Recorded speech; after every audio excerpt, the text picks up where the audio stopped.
Dreaming out loud. Welcome to this educational presentation on high-tech polymers in the modern world. My name is Daniel Howard, and before we go on to discuss high-tech polymers, we're first going to address the questions: what is a polymer and how do we make one? Here we have ethene. Now, a polymer is a large molecule made up of repeating units of small units called monomers. Ethene can be called our monomer.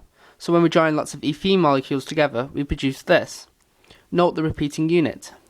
The ways in which we synthesize polymers is either by chain growth polymerization or step growth polymerization. In chain growth polymerization, we add alkene monomers to the end of a growing chain, so our previous example with ethene was an example of a chain growth polymerization. Free radical, cationic and anionic are types of mechanisms for synthesis in chain growth polymerization. Step growth polymerization involves reacting monomers with two reactive functional groups together and removing a small molecule, like so. So now that we understand the raw basics behind polymers, we can now go on to look at the high-tech polymers that have shaped and are currently shaping our high technological world.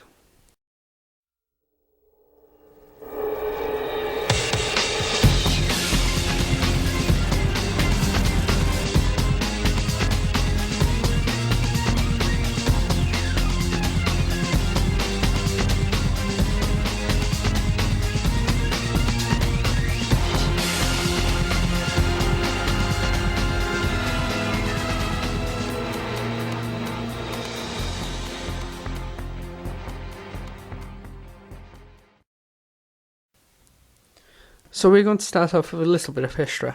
In 2000, these three men were awarded the Nobel Prize for the discovery and the development of conductive polymers. So what makes their research so interesting?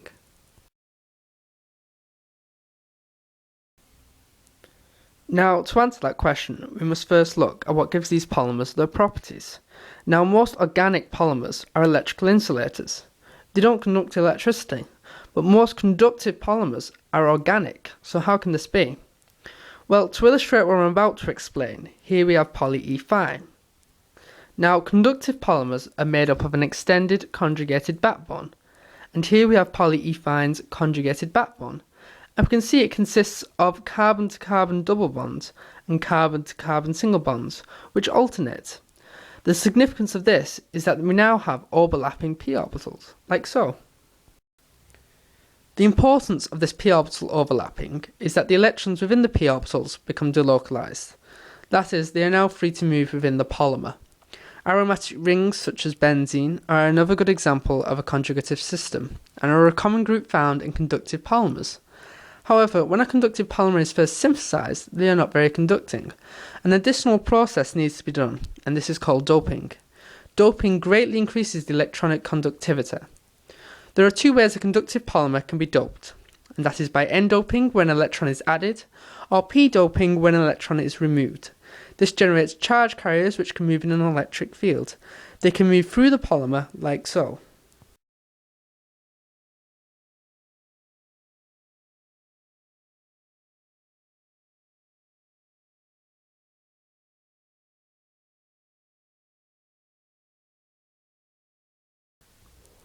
Organic light-emitting diode, OLED. A thin film light-emitting diode in which the emissive layer is an organic compound. The relevance to conductive polymers is that it relies on the property of some organic conductive polymers to electroluminesce when a voltage is applied to them. They are sometimes referred to as PLEDs, polymer light-emitting diodes. They eliminate the need for a backlight and are paving the way for flat panel displays. PPV derivatives are commonly used in OLED technology. These derivatives have different functional side chains which control the colour that is produced. In the future, we will probably see more OLED devices, and this is due to their useful properties such as low power consumption, which makes them perfect for battery-powered devices. OLED screens are already on the market, and one example is the AMOLED screen in Samsung's Galaxy S, and Sony's incorporating a 5-inch OLED screen into the upcoming next-generation gaming portable device. We also may have the pleasure of seeing flexible OLED screens, and this opens up a ton of untapped possibilities. Other applications of conductive polymers include solar panels and batteries. Lithium-ion batteries have revolutionized our electrical equipment. and lithium-ion polymer batteries, where the conductive polymer can act as an electrode, have evolved from this. In conjunction with solar panels, these technologies will be fighting the battle for future greener and more renewable energy sources. Car manufacturers such as Hyundai have already started researching lithium-ion polymer batteries for use in hybrid electric cars. So I think it's a safe bet to say that we'll probably see more of this technology on the road in the future.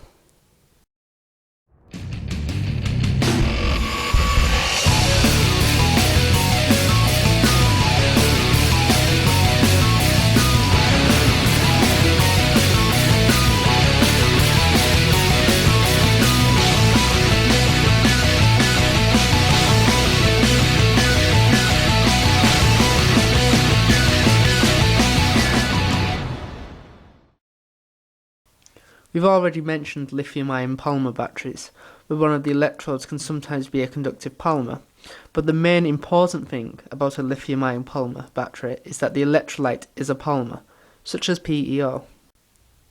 Polyethylene oxide is an example of a polyether, and is formed from the monomers ethylene glycol and ethylene oxide. The mechanism for synthesis can either be cationic or anionic depending on the catalyst. To illustrate cationic polymerization, here we have isobutylene. We first initiate our starting material with an initiator. In PEO, polyethylene glycol is our starting material. E indicates any electrophile. What we get formed is a cation, which can then react with another monomer, forming another cation, and so forth, and overall we end up forming a polymer chain. Anionic polymerization is quite similar, but instead we form an anion. Nu indicates any nucleophile, and note the strong electron withdrawing group, which is essential, as we are adding electrons to already electron-dense regions.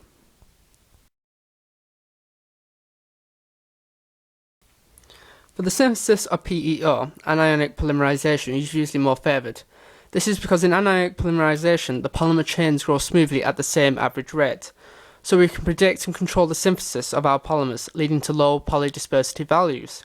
When we refer to polydispersity, we are talking about the mass distribution of a polymer. A low polydispersity means that all the polymers are roughly the same size, that is, there is a narrow distribution of masses. Lithium polymer batteries evolved from lithium-ion batteries, and these are completely different from one another and not to be confused. One fault of lithium-ion batteries is this. Lithium polymer batteries avoid this mostly because the polymer electrolyte is not flammable. Other useful properties include the ability to be specifically shaped to fit a device, and this is due to the lack of battery cell casing. This is a great benefit for manufacturers, as devices come in all shapes and sizes, and the lack of battery cell casing also makes the battery lighter, and this is perfect for handheld devices. So where is the future of polymer battery technology heading? Well, Japanese scientists at Waseda University have produced a flexible paper-like battery. It is an organic radical battery where the radicals are added to a thin polymer film, which is only a couple of nanometers in thickness, and is capable of super fast charging. What you've seen and heard is only a selection of the polymers shaping our modern high-tech world today. It is important to note that polymers are everywhere, even right down to the circuits which drive our electronic devices.